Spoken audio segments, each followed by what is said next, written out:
life in the end is not just about saving the planet, it's about the people on the planet, and the people on the planet bearing the brunt of it are black. You're listening to Climate Curious, a podcast for people who care about the world but find the current conversation about climate change confusing, boring, or scary.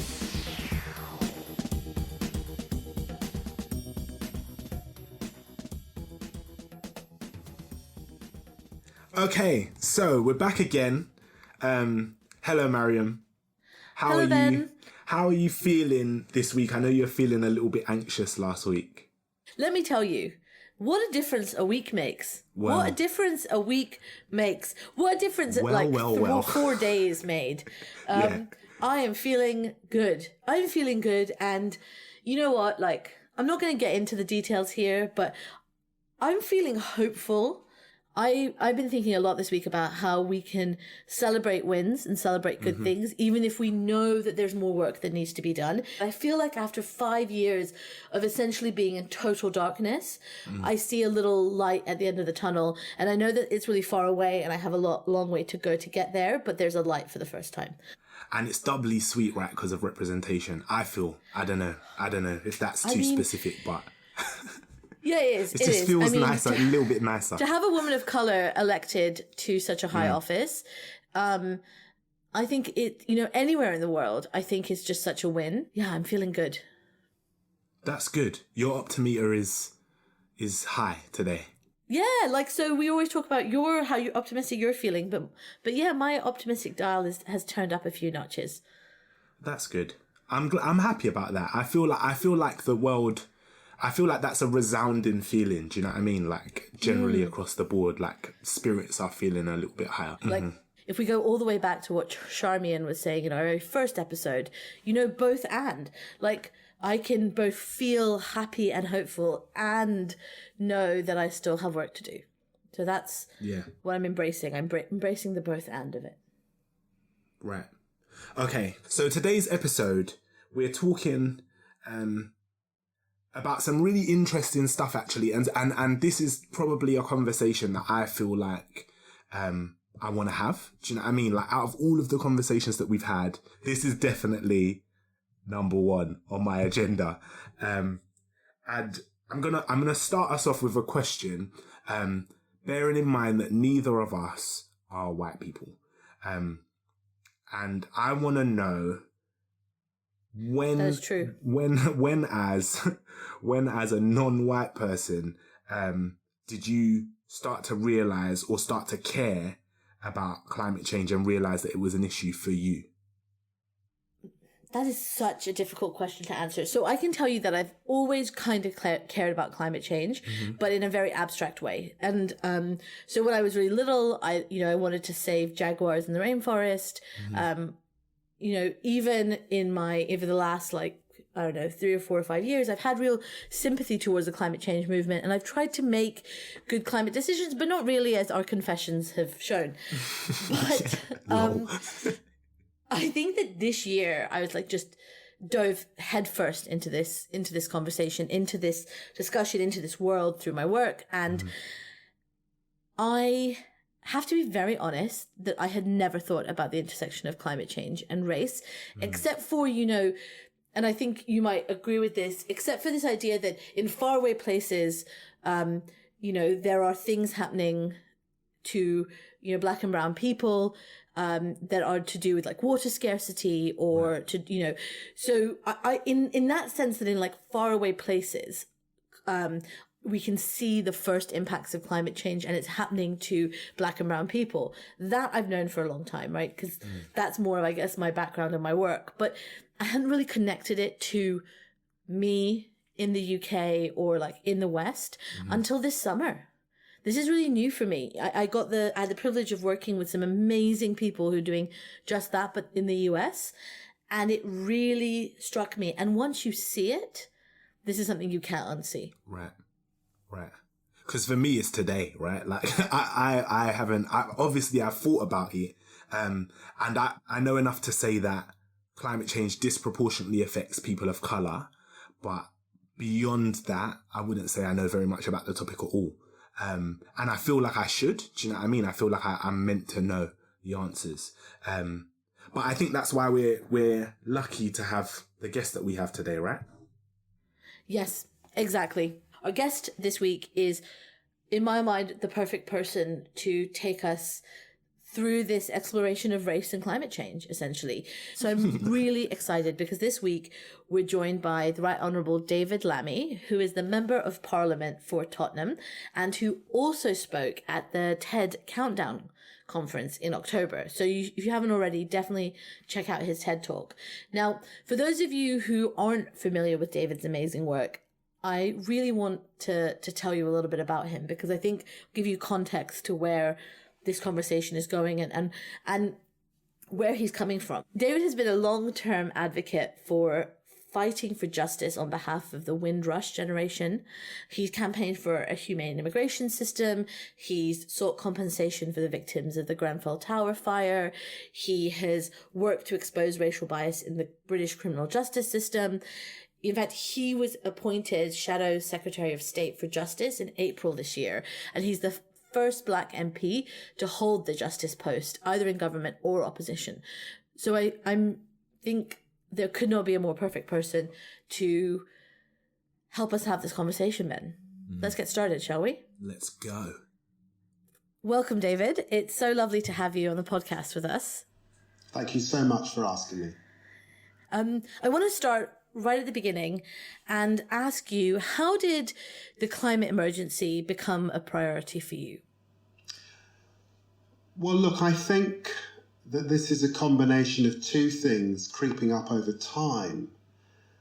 The one is representing an inner city seat in London. Tottenham is at the sort of epicenter, really, of Britain's Black community, its Asian and minority ethnic community. It is a seat with much deprivation, and it's absolutely at the forefront of London's housing crisis. And so I'm meeting lots of families who have really poor housing, they're overcrowded, they are living in polluted areas, their kids have asthma, there's sickness, there's stress, and actually many of them may be working in pollutant industries, in factories and things on the outskirts of London. So that's one group of people. It doesn't matter whether it's London, LA, New York, it's replicated. Black people doing really challenging jobs with really challenging housing, living in areas that are often left behind. And then it is my knowledge of the developing world. I mean, my cousins, my family are in Guyana, where my parents were from. It's the second poorest country in the Western Hemisphere after Haiti.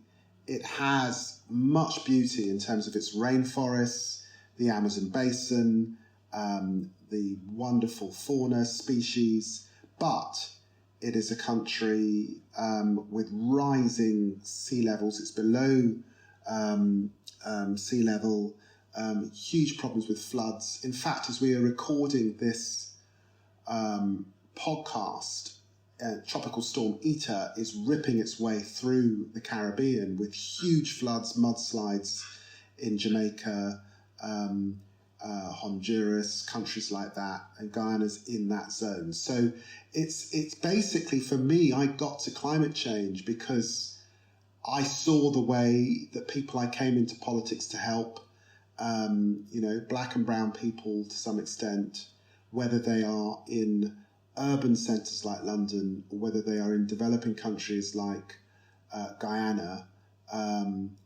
are suffering. And the thing that connects the dots is the climate emergency.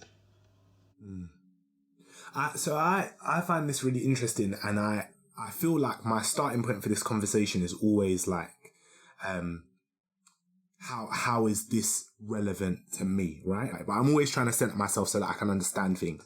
And I was having a conversation actually the other week with a pastor in one of the churches that I grew up going to, so a Black guy. We met for a coffee, we were sitting down and we were chatting, and he was looking through my social media. Because I follow loads of the stuff that you do and I listen to all the conversations you've been having, but you never have conversations that black people have. And I found that really jarring, like because in one sense I was like, nah, you're chatting rubbish. That's not relevant. But in another sense, I kind of get the point that was being made, right? Which is that to a certain extent. And this is what I'm interested to know from you, because I don't actually know the answer, whether it's that black people are having this conversation and we just don't see that happening, or whether black people are not having this conversation and it's something that needs to be pushed harder. But I don't know what your thoughts are on that.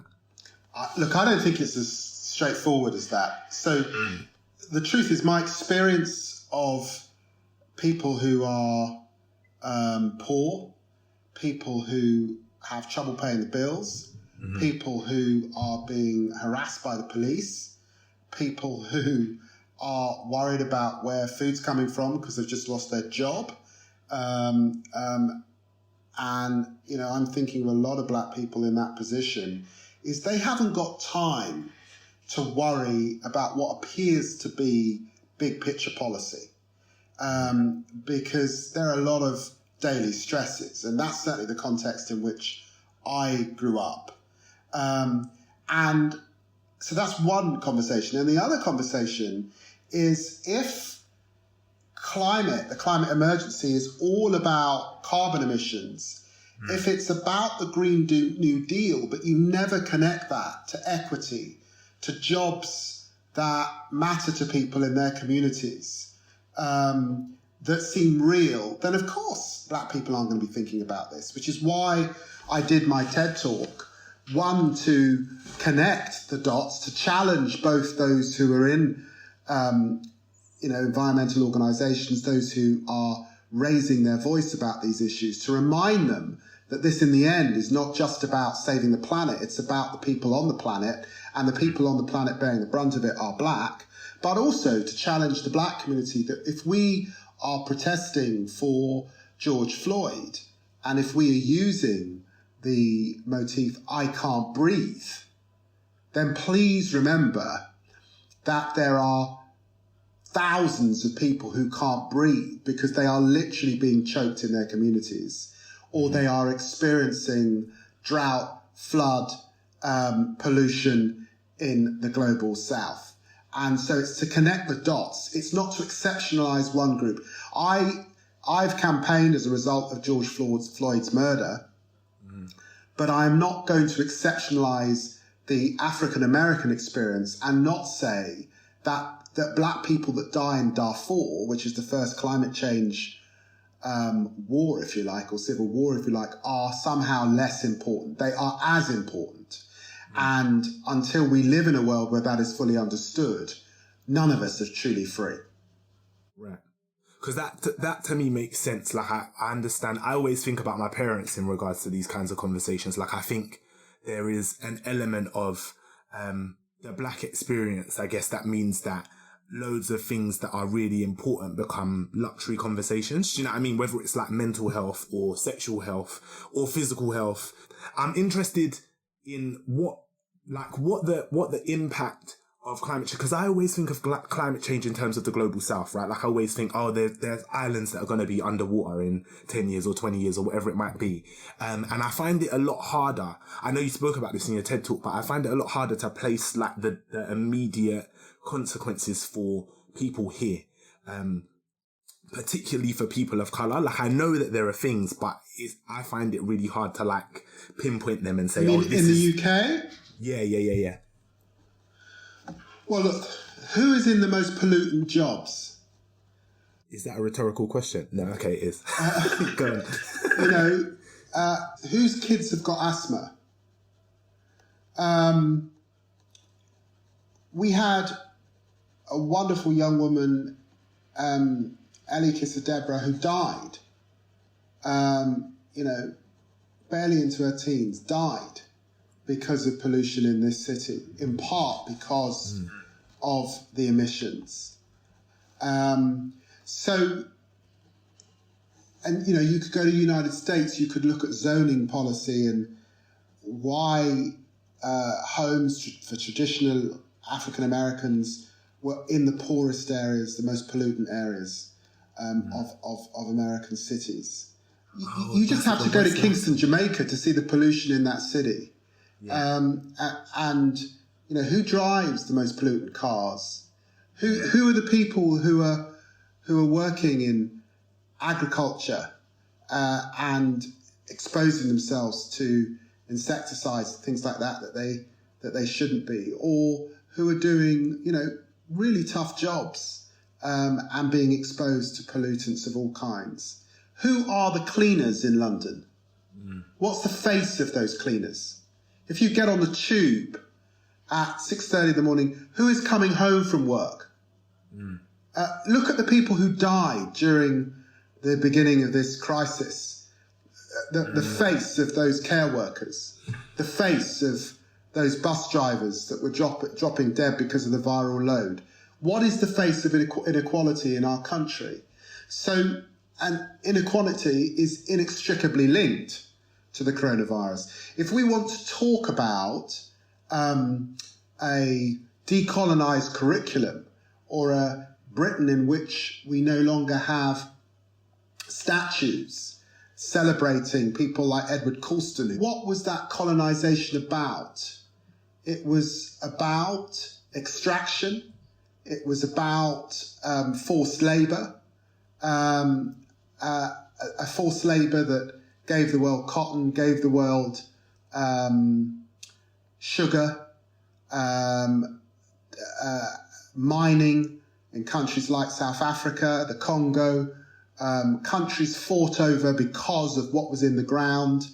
And the debate that we're having today about the oil industry, fossil fuels, the extractive economy is inextricably linked to the labour of black and brown people. So it's kind of know your history and know what climate is really about, because it's the dismantling of that we're up for. And when we talk about a New Deal and a Green New Deal, who is it that's going to get those new jobs? You know, who needs those new jobs? What does equity look like if we're serious about who should benefit? So on many, many layers, I think that this is a story that we have to connect to race and racial identity and to the Black Lives Matter cause. If Black Lives Matter, then you've got to deal with the climate emergency.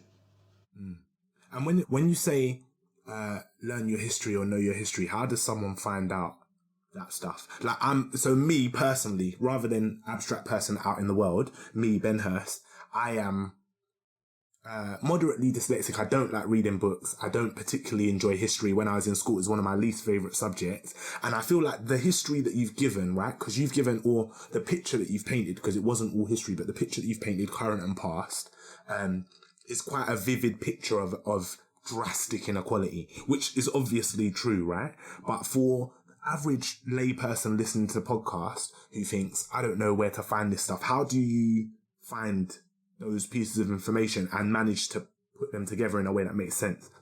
In my speech, I mentioned a couple of organisations. Wretched of the Earth is one that you can Google, who are on these issues. But I would say that, you know, you're right, Ben. A lot of people aren't connecting the dots. Obviously, if you are dyslexic, you're not into reading, then you can, you know, people like David Olusoga in this country, Afua Hurst, are writing a lot about race, colonialism. You know, get into what they're saying. But I suppose with what I'm saying, in your mind, connect the story they're telling of colonialism to the exploitation of people today, is the point. And that usually comes back to climate. Let me give you another, what might sound like a random subject, but is connected to this, to illustrate this point. So for hundreds of years, unfortunately, black people have come into contact with the criminal justice system. One of the things that brings them into contact with the criminal justice system, whether it's in Canada, whether it's in America, whether it's in New Zealand or in London, is the stop and search policies of the police. And one of the things that people get stopped and searched for is cannabis. And that can lead to a criminal record, and in many countries it can lead to imprisonment. Now, there's a movement across the world which is to decriminalise and legalise cannabis. Canada has begun that movement. Lots of US states have begun that movement. But the question is, as they decriminalise and new companies that are legitimate growing cannabis set up, where is the equity for black and brown people who were traditionally arrested and thrown in jail? Right. Do they get the contracts to run a farm, or to have a warehouse? Yeah. So it's similar to when we talk about the New Deal and jobs. Who are getting the jobs? Because who lost out before? So I suppose what I'm saying is, you may not be able to Google all of this stuff. You can Google bits of it, but we need to get better at joining the dots. And the climate movement needs to get better at joining the dots. And black communities need to get better at joining the dots. That is why it is an emergency. Or we deal with climate and leave black and brown people out the story. And I don't think that's actually possible the more I think about it. Do you think that one of the reasons here, one of the things here that is striking when you have this conversation is that there are so many leading NGOs, people who are running, who are really leading this conversation, who are not black and brown, that the diversity and who we see reflects the idea that it's not for us, that the conversation isn't for us because we don't see people that look like us leading it. Well, look, let me just be clear. I don't want to give, anyone who is white listening to this kind of the shakes, or to sort of feel somehow that they can't be in this business. And I thank them for all that they're doing, Don't worry about it. But I suppose there has been a challenge that the leadership of many of these organisations is not vaguely diverse. The thing you could do, for example, is, you could locate, I'm not going to name some of the major NGOs in this area. You know who they are, and they, in many ways they do a wonderful job. But why could you not locate or headquarter yourself in a community like Tottenham? Wouldn't it? I mean, Tottenham has not got a major, or Brixton, or Willesden, or Moss Side, or Handsworth. We have no major NGO located in our employing people. Wouldn't that be great? And perhaps because you'd see the pollution, you'd see the challenges, you might employ a few black and brown people as well. So that's one thing you could do. The next thing we need to do is we need environmental scientists that come from communities like the one I represent. We need bursaries at universities so that they can get into this stuff. They can be articulate in this stuff, versed in this stuff. Where are those bursaries? Where are those opportunities? How are they sponsored? How do you study environmental science if you haven't got the funds to persuade you to pick that over something else? So there are ways in which this can change, I think, in the sector. And I think it's also true to say, there are fantastic development NGOs like, say, Christian Aid, by the way, who have been raising issues, connecting the dots, particularly with the Global South. So we've got to sort of think about the language and join things up, and so we can make progress. You said earlier something I want to pick up on, because I, by the way, think there's such an appetite for this conversation. Your TED talk, your TED Countdown talk came out just under a month ago, and it has 800,000 views and has been translated. I didn't actually know that because I haven't looked at it for 800,000. That's quite a lot. 800,000 is a huge number. It's in less than a month, and 11 languages. So this conversation around the intersection of race and climate change, I think is only going to gain traction, right? And I want to ask you about something you kind of mentioned earlier and get you to expand on it, which is, you said, I don't think it's possible to do one without the other now. And that's something I think that a lot of leaders that I've spoken to are also coming to, but it's scary for them because for a long time, climate justice and social justice have not been talked about together. You know, why do you think they are so essentially linked? And how can one help us unlock the other? Well, look, I think let's just start with this year. And the themes of this year. Let's start with life before coronavirus. And one of the big stories before the coronavirus was organisations like Extinction Rebellion, young people protesting and calling for change by 2030. It was the climate movement. And then the work of Greta Thunberg and others. Then we get coronavirus, and right through coronavirus is deep inequality. And that inequality, is the face of that is in a couple of ways. Who's dying in care homes? Who are those women that work in care homes often? They're black, ethnic minorities. Why are black people and brown people dying disproportionately in cities like London and New York? And then there's another meta story, which is when we get a vaccine, and we had a vaccine, sort of progress on a vaccine announced yesterday, how will we ensure that the global south has access to that vaccine and isn't just left out of the story? Particularly in a context in which we have President Trump in the United States looking totally inward and denying the disease. And the UK has not been in a leadership position because we're so preoccupied with leaving the European Union. And then we also have Black Lives Matter. And we had this huge moment as a result of the murder of George Floyd. And I think particularly millennials, white and black, saying enough is enough. We need action as a result of this. And I suppose those things that I think are interrelated. I've made a starter for 10 as to how others can reflect on that, and they'll have their own views and their own contributions to make. But I suppose in simple terms, what I said is if you march for George Floyd, please march for the young woman that I mentioned earlier that died as a result of pollution in this city, or indeed for the Amerindian Brazilians who are being burnt out of the Amazon rainforest. Mm. Join the dots, because all of it is vital if Black lives genuinely matter.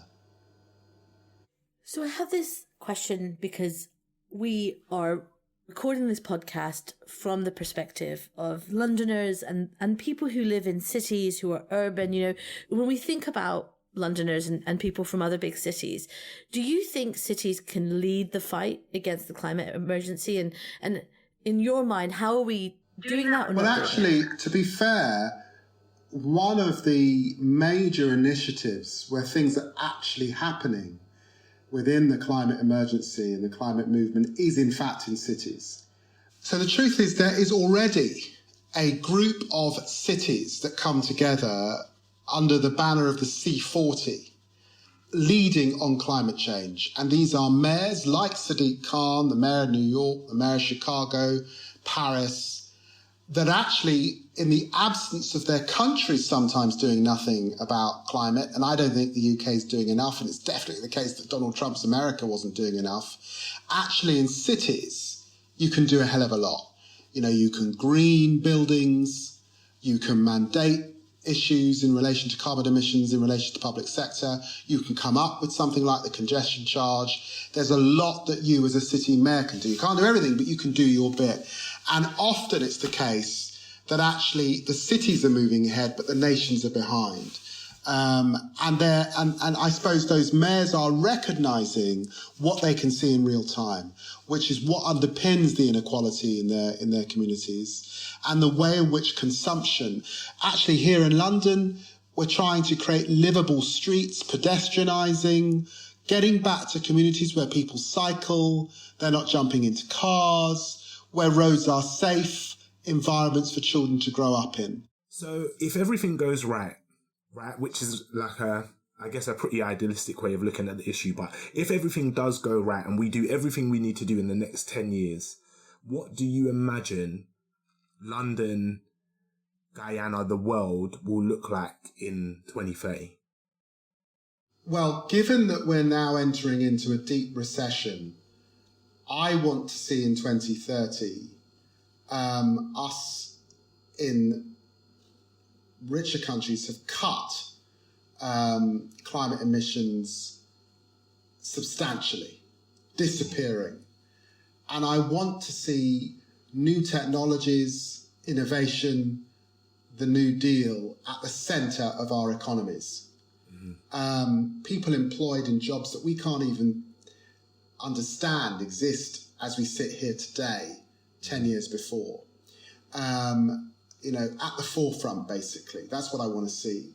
And I want to see that countries that have been behind on this, the United States, that's about to change because Joe Biden's just been elected. Brazil, I hope we'll see the end of some of the destruction we're seeing in Brazil, have moved in a different direction, and poorer countries really assisted to do what they can. That will be a profound change, and climate denialism will have disappeared. The millennials will now be in charge, and they are a generation that get it. And so the whole language, lexicon, the way we talk about this, it will no longer be, we won't talk about climate change as a sort of afterthought or an add-on. It will be central to the debate, right at the centre of the discussion. I hope also that when we see NGOs protesting and championing that they are more diverse, it's a diverse crowd, and that our whole language is more integrated on these issues. Yeah, that's a lot of change. That's a lot of change in 10 years. But it's achievable, right? This is one of those things where it comes back to human nature. Do we have to wait until our house is on fire before we realise that we need to act? Yeah. Or do we realise now on behalf of our children? And I think that's why the millennials really get this. So I think quite a lot can happen in a short space of time, actually. Yeah, we can fireproof the house in the next 10 years, definitely. Yes. That would be a good idea. That is a wonderfully succinct way of putting it. Let's fireproof the house. Yeah. Brilliant. So let's say people listening are inspired by what you've said, feel like actually they want to be part of creating this hopeful future. What is one action? What is one thing that you would, encourage people, listeners, to do who aren't already engaged in addressing the climate emergency? If they're not engaged in the climate emergency, get engaged and realise that the climate emergency is not something that you can find to a silo called climate. If you are engaged and care about inequality, if you care about poverty, if you care about race and identity, if you care about gender, women, my God, think of women and where they find themselves, particularly in the global south, then get into this space, is what I would say. And now, it's time for our climate confessions. Let's fess up to the bad habits we just can't kick. So, David, this is the part of the show, the part of the episode where we try our very best, because we're speaking to some very, very intelligent people. We're speaking to world leaders in climate change, in climate action. And I think for the listeners, it can sometimes feel like these people are superhuman. Do you know what I mean? It sometimes feels, especially me, I feel like they definitely get that vibe from me in particular. So what we're trying to do is we're trying to bring it back down to earth with some climate confessions. I'll give you an example to start off. So my one for this week, and we've been trying to come up with them every week. It's really hard, but also really easy, which is slightly distressing. My one this week is, I actually Googled this before to check that it was relevant, but I have a really bad habit. I wouldn't call it OCD, but I'm very particular about things. So if I'm eating crisps, I have to put one in both sides of my mouth and chew at the same time. Or if I'm eating like jelly tots or fruit pastels, I have to have two, or all of the 5 colours together. I'm just very particular about certain things. And one of those things is the way that I use toilet roll. So I have to pull off toilet roll and I fold it and I leave it before I use it. So I pull off like maybe 5 or 6 doubles and then I fold them.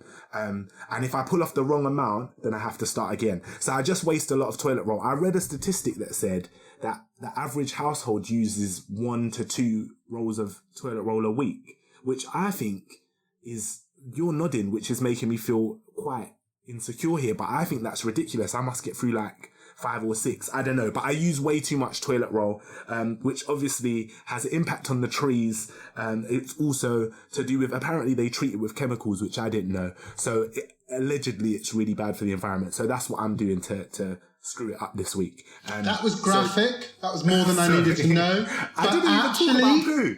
Actually, you know, it was real because it's a problem. And it's the kind of consumer problem over here.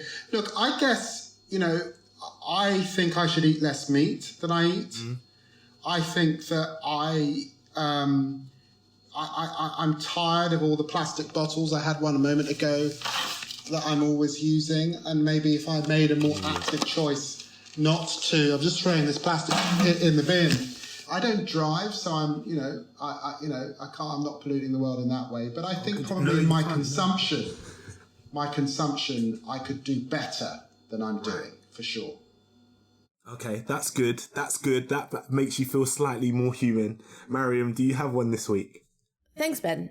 Okay, so let me tell you my climate confession for the week.